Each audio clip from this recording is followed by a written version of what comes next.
Martial World Teyvat Chapter 31 Fan Fiction by Azazyel.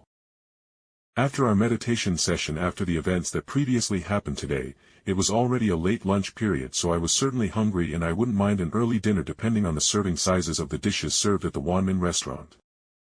The actual Wanmin restaurant, however, was stuck right between the ultra-wealthy cultivator/martial artists district and the more middle-class business and merchant district, so it was a good walk through Liyue to get there. We walked through the city hand in hand without issue, thankfully. My hand intertwined within Kaching's own hand as we spoke of lighter easy topics such as what we wanted to order from the restaurant and how the restaurant has been working to make more interesting dishes. So the owner's daughter wants to make elixir dishes? That's pretty interesting, I guess, but not exactly that viable. I muttered as I tried to imagine how to do that, and from the inherited knowledge I had of technology, that was in my view at least a bit of a dead end, as alchemy was based off of burning away herbs and other mystical ingredients to take the medicinal energies and compounds to mix them together in making a pill or elixir. A dish wouldn't exactly work. Unless it was something like blended up, maybe.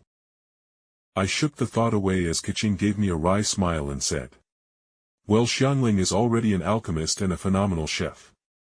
And her desires was enough to grant herself a vision, and she is known for commonly working with the stove god Guoba in the depths to the north." Blinking at the knowledge that Guoba wasn't a husk of his former self, I followed Kaching into the Wanmin restaurant, and although we didn't see Xiangling, we still got some phenomenal food for a fair price.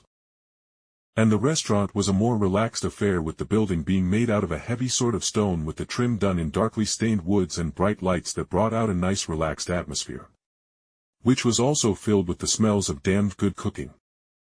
We shared a pleasant relaxing early lunch before I asked curiously, "Kaching, I want to head to the second location for my next factory, more towards the middle of Liyue, where I will build the pills and array factory. When do you think you will be ready?" At hearing my question, Kaching, who was stirring some kind of beef into her rice, raised up an eyebrow before asking, "Are you in a rush? I mean, wouldn't waiting for Ningguang to respond to the pelican be a good idea?" I shook my head and quietly I spoke frankly. "No.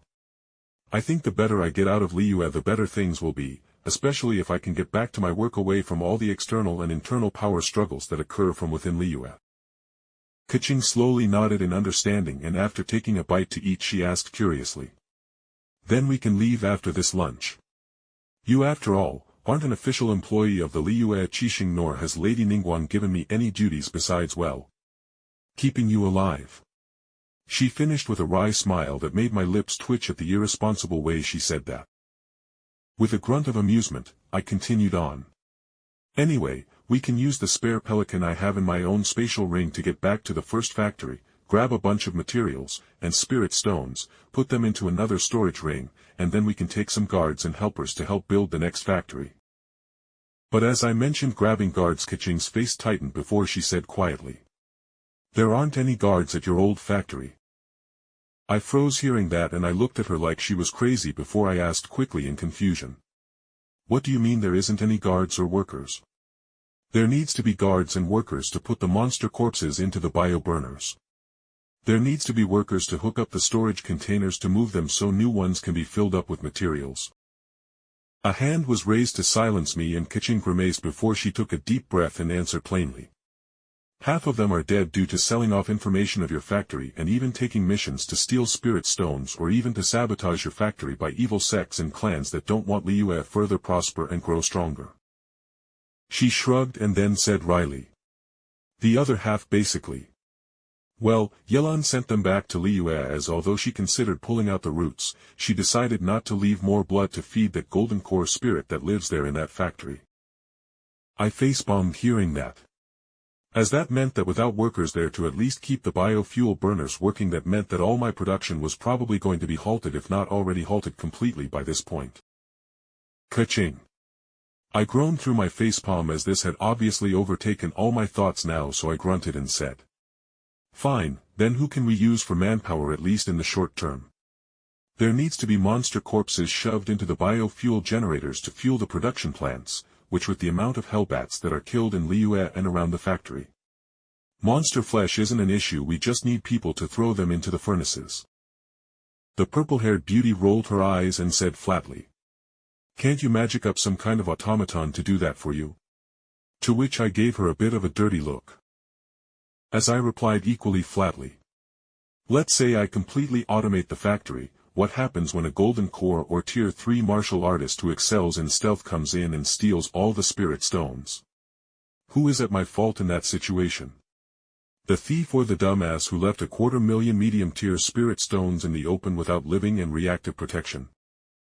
Kaching's face twitched and twisted at the reminder that in the course of a month just from my main factory I was going to pull up a good 500,000 spirit stones, and even with my pelican flying to Liyue from my factory was a 2-hour flight.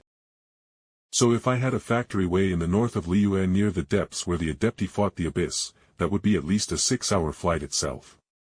And there was no way in hell I was going to fly for 12 hours straight just to pick up some base materials due to my fucking production halting due to having hit its storage capacity of finished products. There literally needed to be someone there working to keep things orderly just to keep things running over a longer period of time. With a grunt I knew that making actual robots wouldn't work, as well as there still needed to be someone to move around the storage units for materials, as over time they would fill up and machines wouldn't so easily have the parameters to move stuff around. Due to the simple reality of myself not wanting to spend a few weeks actually making a whole damned computer system to automate everything and be intelligent enough to problem solve. But then Kaching spoke up with a small smile crossing her face at a realization. Ah. You could use a puppet. Based on their grade they have certain levels of intelligence and can do some minor problem solving. Plus the puppets could be supplied by the spirit stones you mine up. And my lips twitched as I realized all too damned quick where I would get such a puppet or automaton. I would need to get it from the cloud refining sect though. To which Kaching nodded and said with a wry smile. It's a good thing that Lady Cloud Retainer the sect's mistress is currently in Liyue and staying in Ningguang's jade chamber. Silently I played with my drink as I swirled it around before I shook my head and said with some annoyance. Alright, then let's get going to see her if she is willing to see us. Plus it gives us the chance to meet with Ningguang herself. After finishing our food we went to the southern part of Liyue City and took the floating lift for the Liyue Qixing that would take us up to the Jade Chamber, and with Kaching's status as one of the leaders of Liyue, even if she was rather free due to her being in charge of the ground-based part of Liyue City's guards, we got up to the Jade Chamber without issue.